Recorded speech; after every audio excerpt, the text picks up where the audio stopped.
नमस्कार, सहज रेसिपी मराठीमध्ये आपलं स्वागत आहे। आज आपण शुद्ध खव्याचे आणि शुद्ध तुपातले गुलाबजामुन तयार करणार आहोत। तर हे बघा, खूप सॉफ्ट, स्पॉन्जी, रसरशीत एवढे परफेक्ट गुलाबजामुन जे की तोंडात टाकताच विरघळतात, तुटणार नाहीत किंवा फाटणार नाहीत, गच्च होणार नाहीत किंवा चपटे सुद्धा होणार नाहीत। नरम, मऊ, लुसलुशीत, रसरशीत गुलाबजामुन अगदी सहजरित्या घरच्या घरी कसे करायचे ते आज आपण बघणार आहोत।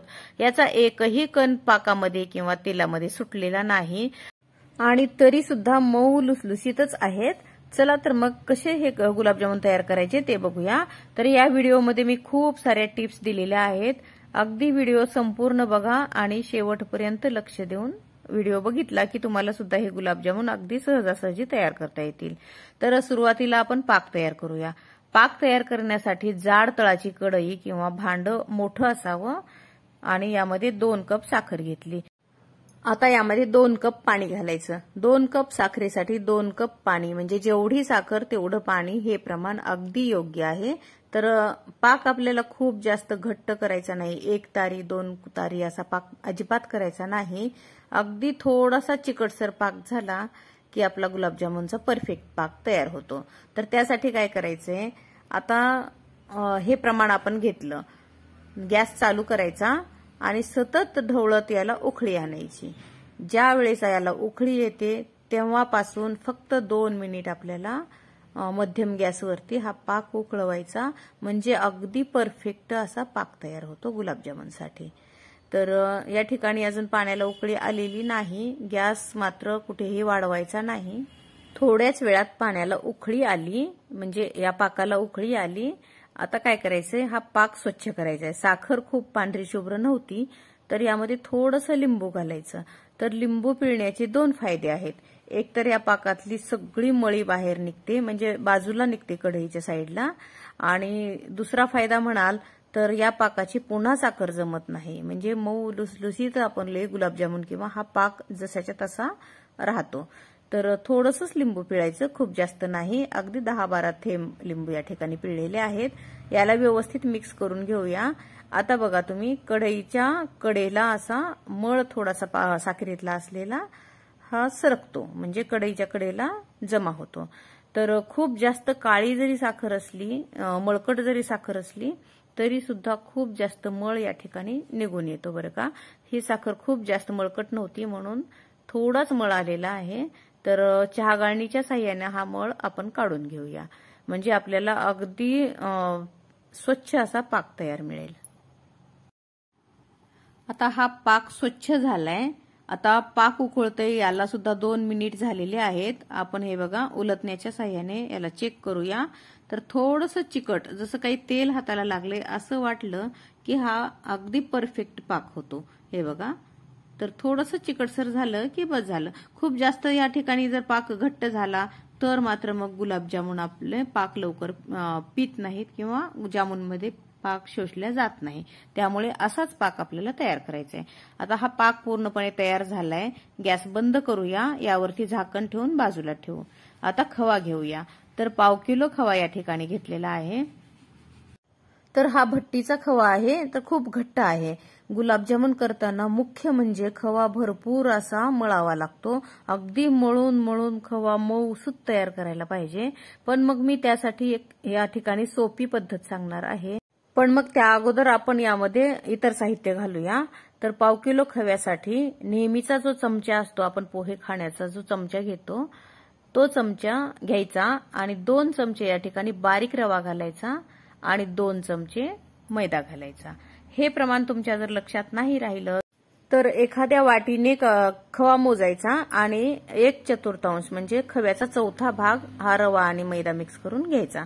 आता या ठिकाणी बेकिंग पावडर घातलीये, अगदी 2 चिमूट भरून घ्यायची।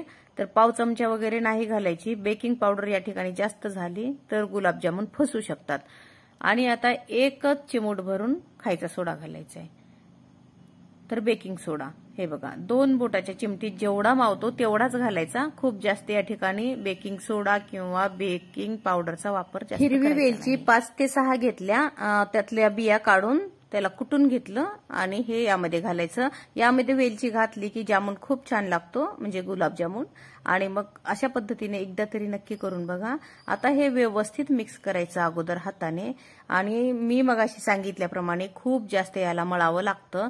तर ते काम कमी करण्यासाठी आपण काय करणार आहोत, आता हे व्यवस्थित मिक्स झालं की एक मिक्सरचा जार घ्यायचा आणि त्यामध्ये हे मिश्रण घालायचं. आता तुम्ही म्हणाल मिक्सरच्या जारमध्ये हे मिश्रण घातल्यावर कसं, म्हणजे खूप जास्त पातळ किंवा त्याचा राडा होईल.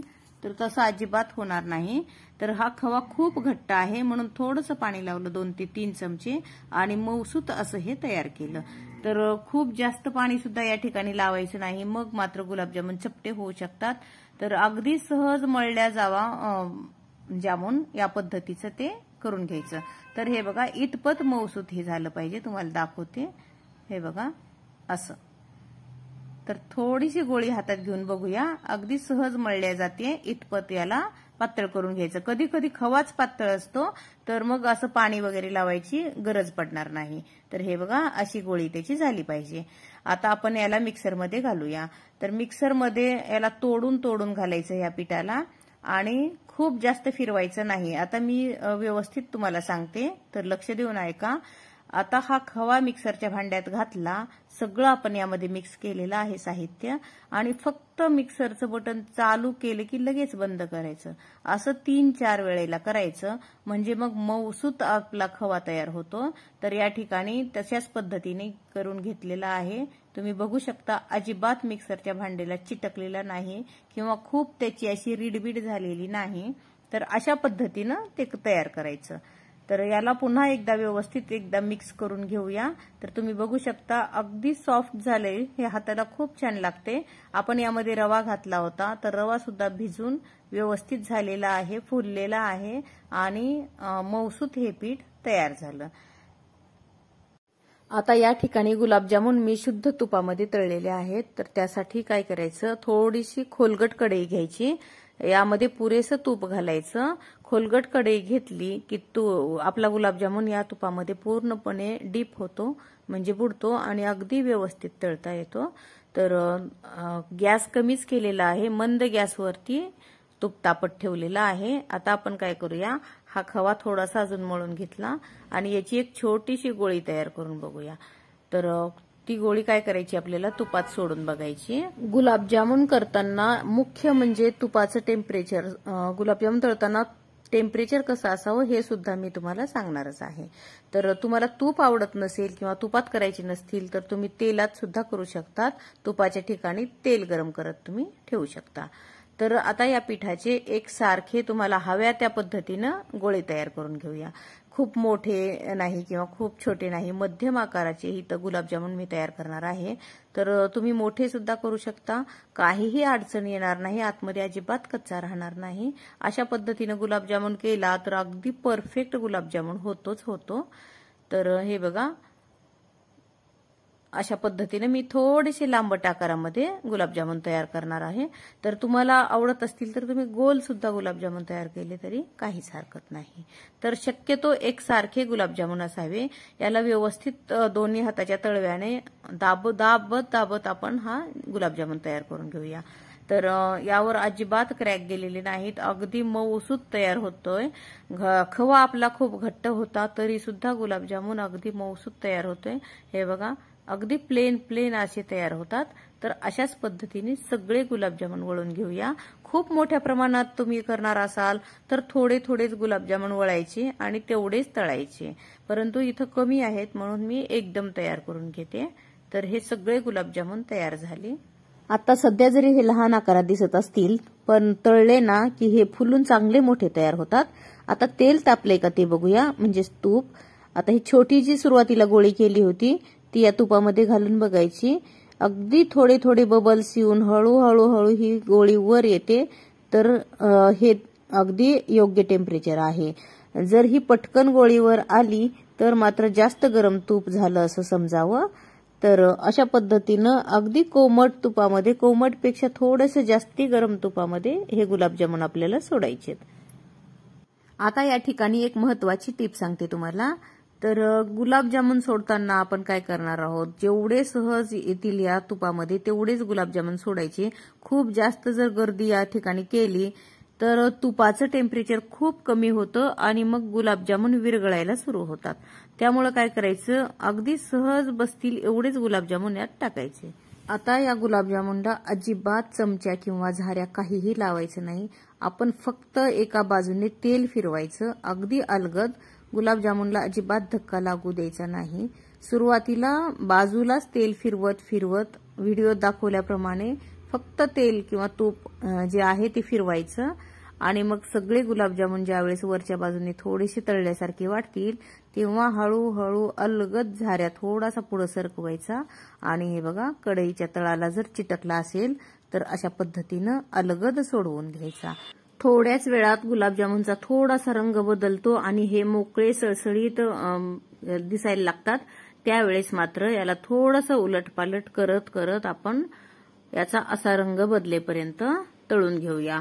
या दरम्यान कुठेही गॅस आपण वाढवायचा नाही. अगदी मंद गॅसवरतीच आपल्याला याला तळून घ्यायचंय.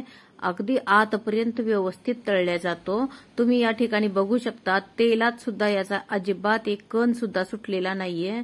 कुठं सुद्धा गुलाबजामुन आपल्याला विरघळलेला दिसत नाहीये. तर अशाच पद्धतीने पाकामध्ये सुद्धा हे गुलाबजामुन अजिबात सुटत नाहीत किंवा वरची स्किन त्याची निघत नाही. तर हे गुलाबजामुन तळून झालेले आहेत. खूप डार्क रंगावर आवडत असतील तर थोडेसे डार्क सुद्धा करू शकता, पण मला ह्याच रंगावरचे गुलाबजामुन आवडतात आणि अगदी योग्य मऊसूत तयार होतात. तर अशाच पद्धतीने गुलाबजामुन मी सर्व तयार करणार आहे. आता हे तुपातले गुलाबजामुन काढून मी पाकात घालत आहे. पाक थोडासा गरम राहिला पाहिजे. खूप थंड पाकामध्ये हे गुलाबजामुन घालायचे नाहीत. अगदी पटकन पाक पितात. हे गुलाबजामुन 3-4 तासासाठी पाकामध्ये भिजत ठेवण्याची अजिबात गरज पडत नाही. आता दुसरी बॅच जेव्हा आपण तळतो तेव्हा तेलाचं टेम्परेचर मात्र नक्की बघायचं. एखाद्या वेळेस या ठिकाणी तेल जास्त गरम होऊ शकतं.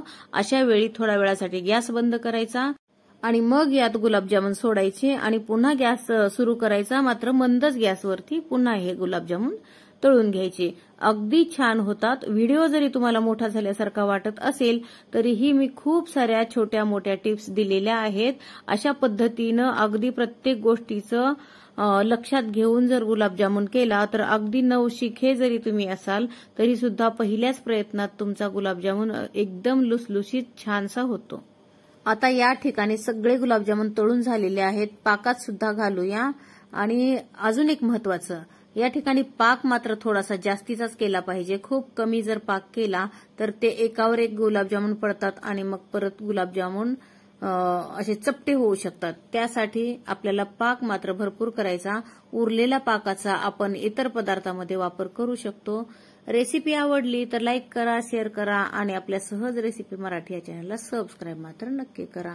नंतर भेटूया अशाच एखाद्या छानशा रेसिपी सोबत. धन्यवाद.